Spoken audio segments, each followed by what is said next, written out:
Hello, Charles. How are you? I didn't know you carry your own. Is it cutbacks or? Cut? No. Listen, they carry me all the time. The least I can do is carry a piece of But gear. These are the strong men. Look. Yeah, but they belong to a union, right? Should be carrying that. Yeah, it doesn't work that way. Listen, how come you don't do a live out 5 on the commissionaire that's in the cold Casse Pete Le Français? Did you hear about that, Wayne Grant? We did a few stories. Oh, yeah, to be. How are you doing? Good. What is the media going to be like in 5 years from now? Wish I knew. I mean, if you'd asked me that 5 years ago, which you probably did, actually. You know that really? Oh, no. I mean, it's changing every day. Who would have predicted bloggers and Twitter? CNBC gone. Well, it's press still, gallery there. It's all gone. I don't know. I mean, I probably should ask you. I mean, you were one of the first guys to figure out blogging. I have no idea how it's going to go. It's going to change a lot. And the truth is, it gets more and more democratic. Thanks, Bill. In the sense that people, we put the power in the hands of people. You don't have to go to a journalism school or be on television or write for the Gleaner or the TJ. Everybody's got some power now in their hands. What do you got to say to a student that wants to go at the Irving journalism? I mean, the St. Thomas journalism course and go be a journalist? Do it. I mean, the great thing about training to be a journalist and being a journalist is that it's a good general education. Whether there are going to be a lot of jobs in journalism as you and I know it, I don't know. But I will tell you that there's nothing wrong with being educated in the way that good journalism is done. And we'll find a way to broadcast it or transmit it or publish it one way or another. Whether it's, doing conventional television or using a camera like you do every day. I mean, I guess what I'm driving at, Charles, is the way that we do it, the way that we collect it is not as important as the way people get it. And if we're informing the public, facts. That's right. And let people find their own truth that way. Like get rid of these comment section. The which? The comment section, the anonymous comments. Well, I have problems with anonymous things because I think if you want your opinion and your reporting to be taken seriously, it helps if people know who you are. You've never hidden who you were. I can't hide who I am, so I think it's better to accept authorship of work.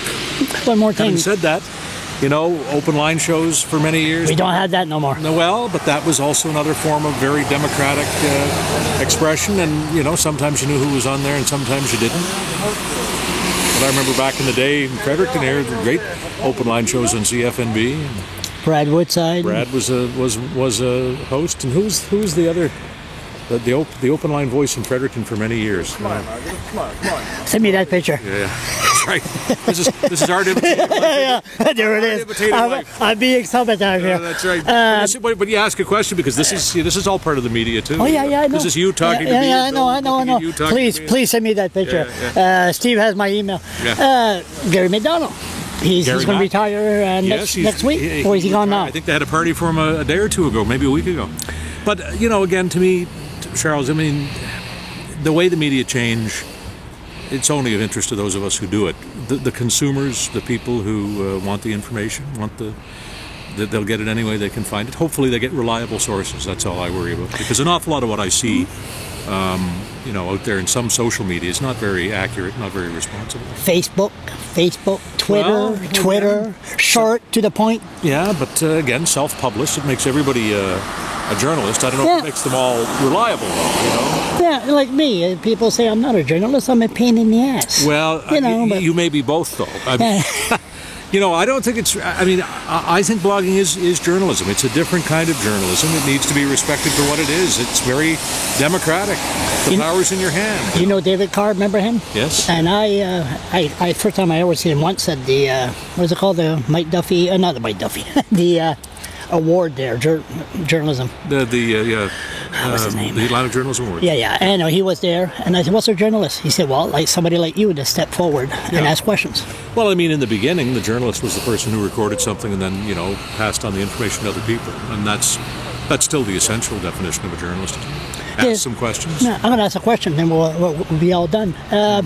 So, between me and you, what did Brian Gallant have to say? Well, we talked about tough times coming, and I think he makes it pretty clear there are going to be some tough choices, and that no matter what he chooses, some people aren't going to like it. We did speak a little bit about the Dr. Cleary situation, and my sense is that may Oh, be did getting you? resolved sooner rather than later. Oh, really? I wouldn't be surprised that it might be resolved, before Christmas. But Really? and again, we talked about what he's learned in the job, and I think that, clearly a year in, he's learned some lessons, and he learned a few of them the hard way, Charles, to be honest with you. He's a young pup.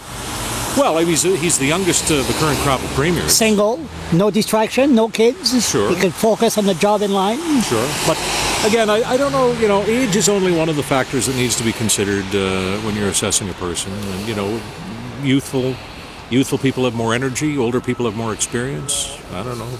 Would you trade energy for experience, Charles? How tall is Stephen McNeil? Stephen McNeil, I think can you show me how tall to you? Oh, well, he's taller than you, and he's certainly tall. I think Premier McNeil is about 6'5", maybe.